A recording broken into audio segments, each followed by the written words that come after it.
Hello, my friends, and welcome back. Thank you very much for being with me again today. When we make statements, sometimes important statements, before you make them, you think how they could be interpreted. And you think, okay, this is how they most likely will be interpreted, but that's an option that maybe could be interpreted this. So you use certain words or certain sentences to leave as little of a possibility for other interpretations. That's why if you want to be evasive, you're going to be evasive. But if you want to communicate the right point, the right idea, then you will make sure that you use the right words, the right order, okay, the syntax, and you use all the necessary adjustments and details. And if someone has asks for any clarifications, you provide the clarifications using the same method. And this is when you talk, I would say in general, but when it's something very important, let's say you're at a job interview, it's very important. Let's say you are in front of an audience, it's very important. Maybe you have a great position somewhere in the government and you meet someone and you make a statement. Again, those statements will be interpreted. So leave a little, if that's the goal. If the goal is to be a weasel and be evasive and all that, yes, be as evasive if you want. Leave as many doors open in case someone asks you questions or calls you, you have a door to get out and turn around. That's a different story. We're not talking about that one right here. We're talking about a Ukrainian, from the Ukrainian government, official, right here, military, whatever he is, I will tell you in a second. He made a statement.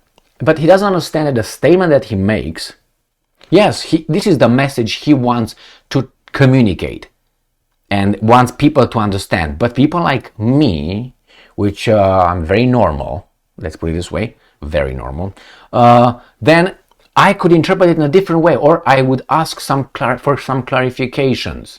And I would ask some questions, very important questions. And his statements, he should have thought about this kind of questions from crazies like me. But he doesn't have to. I'm just going to show you how his statement could be interpreted in a totally different way, or at least a question that will be, wait a second, you expose yourself instead of putting a medal on your chest here, awarding you a medal, you actually cut a finger of your whatever left hand off. So let's see what's going on here. Ukrainska Pravda. Some strikes in Donetsk oblast due to traitors' work, head of military administration. So this guy right here, he says, well, some strikes in Donetsk oblast due to traitors' work. That means there's some traitors in Ukraine, Ukrainians, who work for the Russians. They're traitors. He doesn't understand what this means when I'm going to ask the question, but let's go down here to see. Maybe he's going to provide, the clarifications that I would, he could avoid me from my stupid questions. Remember, this is Pavlo Kirilenko, okay, Ukrainian politician. Collaborators, again, collaborators are constantly being unmasked. He gets deeper in the doo-doo right here, in Donetsk Oblast, and some of the Russian strikes on the Oblast are the result of the work of traitors. Now, this guy is the head of Donetsk Oblast military administration in an interview with Ukrinform. And I'm quoting, we have to face the truth and talk about it. Collaborators are constantly being exposed. Is that a purge? The number of such people in criminal proceedings can only be named by investigators. Collaborators exist and they continue to act. And some of the attacks that take place in the territory of Donetsk Oblast, strikes on infrastructure facilities, are not the mega work of the Russian secret services, but the result of the work of traitors. Now, how old is this guy, you think? I would say he's 35, 36, 33, 34. So he doesn't cover his butt here whatsoever. He takes a shit, let's put it this way, on thinking on the Russian secret services, saying, it's not because they are mega work, they're dumb as, but it's the result of petty traitors. And my question would be, how come you have so many traitors, Mr. What's your name? Kirilenko? Why do you have so many traitors that work for your enemy? It seems like there's a lot of people who are on your enemy's side. How is it possible? How many traitors you have on the enemy sides for you? Is anybody in Russia doing the same thing for you? Because I haven't heard, probably they are, but I haven't heard of those. You never bragged about them in any way. So that tells me your, how should I put it? Your message is wrong. You have people in your team that believe in your enemy rather than in you. So by you saying that, oh, it's not the Russians' intelligence, it's the guys in our team just, changing sides, switching sides. What does it tell you? That they don't. How come you have them? How come that you didn't win over them? Just because they're bad? Okay, bad people are everywhere. How about the Russians? How many Ukrainian collaborators did they arrest? How many collaborators helped you do the same thing?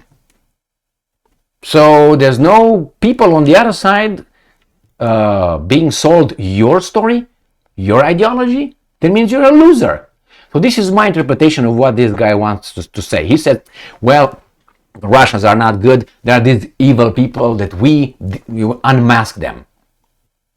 But they exist. That's the point. Why do they exist? They always exist. My point is he misses the point. From my perspective, he's actually showing something negative about himself. Yeah, okay, you want to take throw shit on the Russians. That's fine. And call the traitors.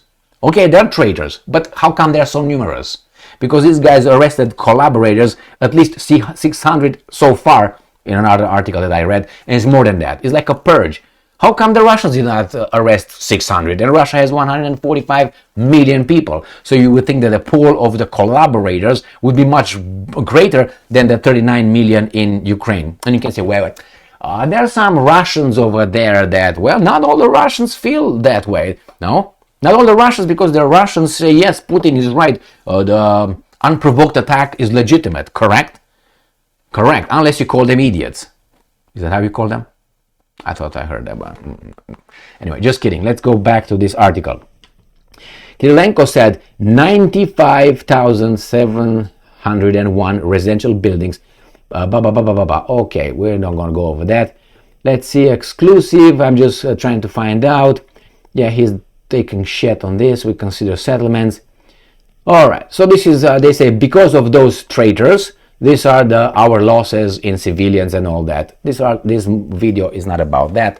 You have all the Western media and the Ukrainians do it for you. So go to them if you want to see how many crimes the Russians committed, how many rapes and how many people were abducted and all. I'm not doing that here. I let them do that. Okay, I just point out to this guy who doesn't understand. I think he's. How about we see how old is he? And yes, age sometimes tells you experience as well. It doesn't mean he shouldn't talk or anything. No. So right here, he's 37. I was about right. More content, right? 37. So I was about right. I gave him 35, 36, 30, something like that. I think that's why. Good for him. I remember when I was 37. And anyway, we all think we're great, right?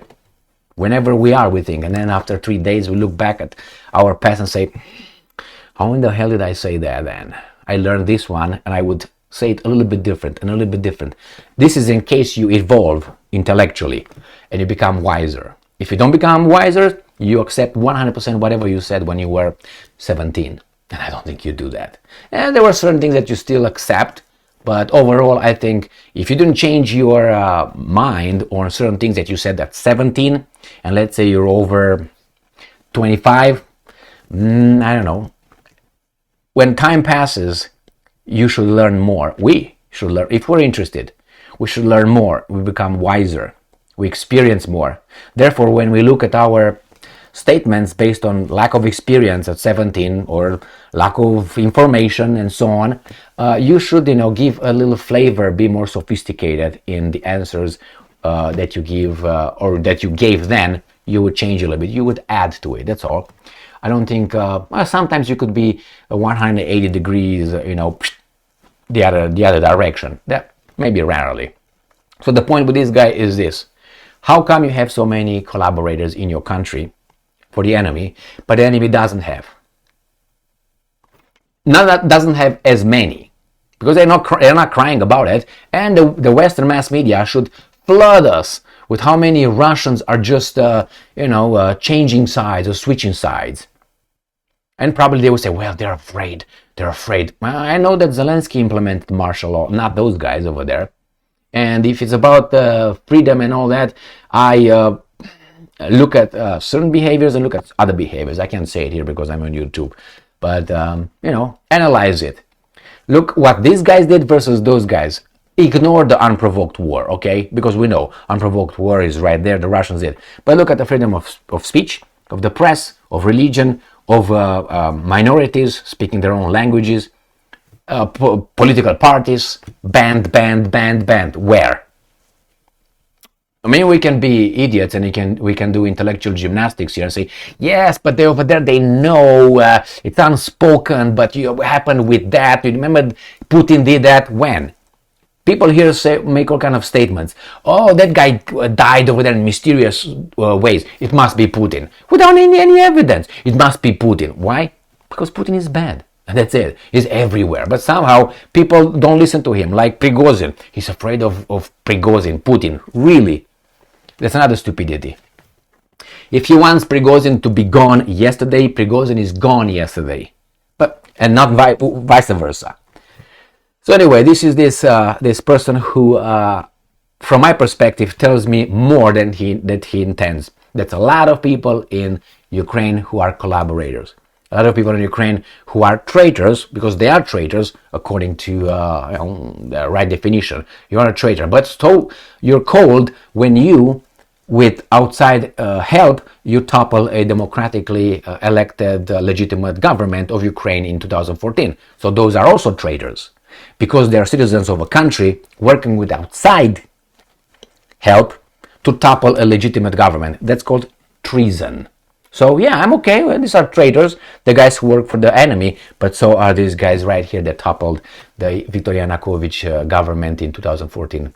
And those guys that toppled it were immediately recognized as legitimate by the democratic, freedom-loving countries. You can't make shit up. Thank you very much for being with me again today. Stay strong, stay smart, look for the truth, and be just.